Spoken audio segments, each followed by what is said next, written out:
So I find myself talking about something that I'm uncomfortable with. Not because I'm not familiar with the subject matter or anything like that, but because I don't generally like to be critical of people openly, and not in a way that could possibly lead them to struggle with some self-image issues that apparently they're already suffering from. But in this case, when it comes to Rachel Zegler, after all of the things that have come out recently over time, I think I'm going to cover this.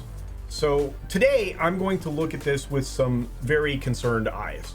We're going to look at how the system is now creating young people who are completely out of their minds, at least, comparatively speaking. And the subject, of course, this time is, as I said, Rachel Zegler, and nearly everything that she's spit out in all of the things that we're seeing on social media, well, they seem difficult to hear. And we are going back to the beginning of her relevance in the first film she was in, West Side Story. And everything that we're hearing is a result of indoctrination by a system that makes her hate herself and the culture that made her career and lifestyle even possible. So it seems that we need to dissect this very carefully, of course. So I guess I'm gonna dive in. Here we go. Look, as I said before, my perspective here is going to be the culmination of all the many faux pas that are committed verbally by the latest hyped superstar, Rachel Zegler. Weird. And of course, there are very many. I'm sure you've seen most of them. I was scared of the original cartoon. I think I watched it once and then I never picked it up again. Very important to a lot of people, including myself. She's commented on hating the source material for the classic. And it's no longer 1937. She's also been telling Americans that they're lazy for not learning a foreign language. And of course, that's in reference to West Side Story. Weird.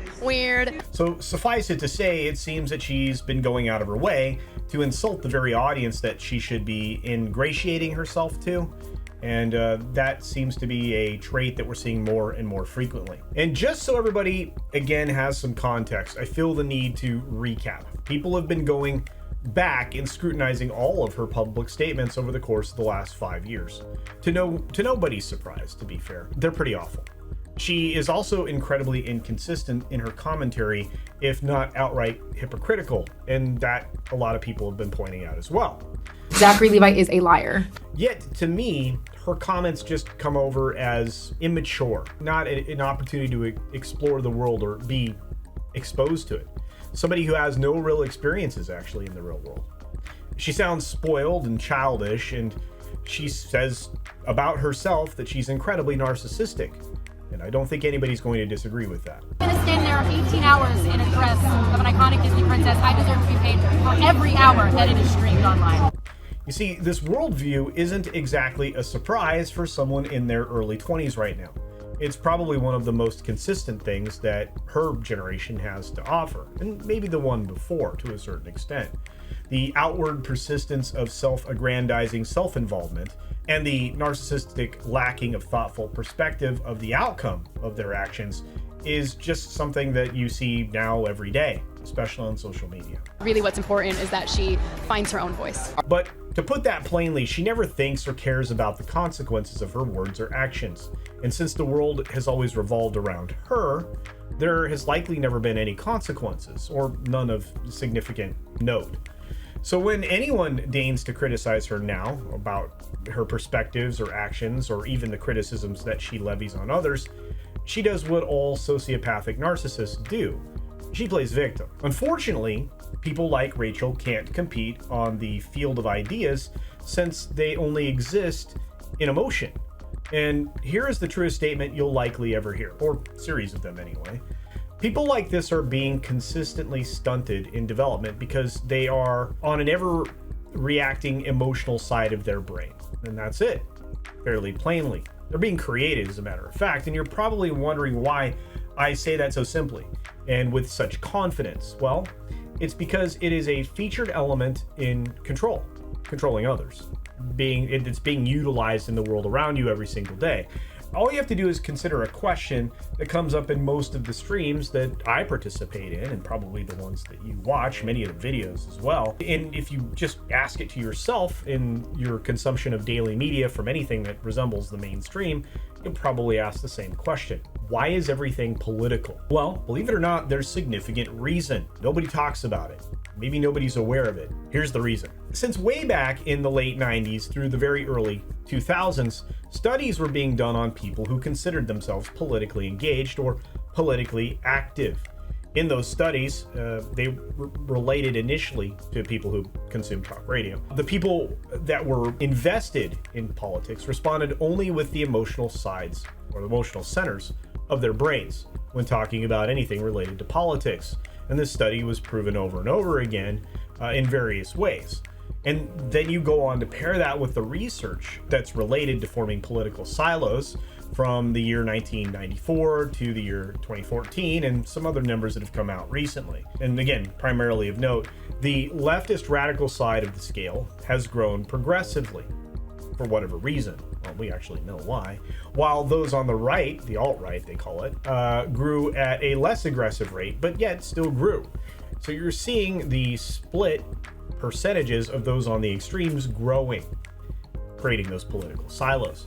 People who look at the opponent or the other side of the equation, or somebody who just doesn't agree with them, as purely evil and impossible to trust. And that's not my words, that's Pew Research saying that.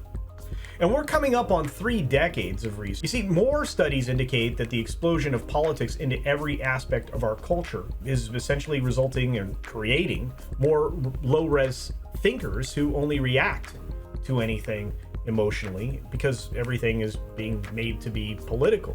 So it shouldn't be surprising that an entire generation or two of indoctrinated, highly politicized young folks don't truly understand what they are defending or even talking about. Just look at the conversations around climate. You'll see that they've been heavily indoctrinated into only one manner of thinking. And they're going to be and are severely challenged in the real world all the time. So much so that corporations were literally planning to cater to the spoiled, catered to generations that, well, essentially were created out of whole cloth intentionally.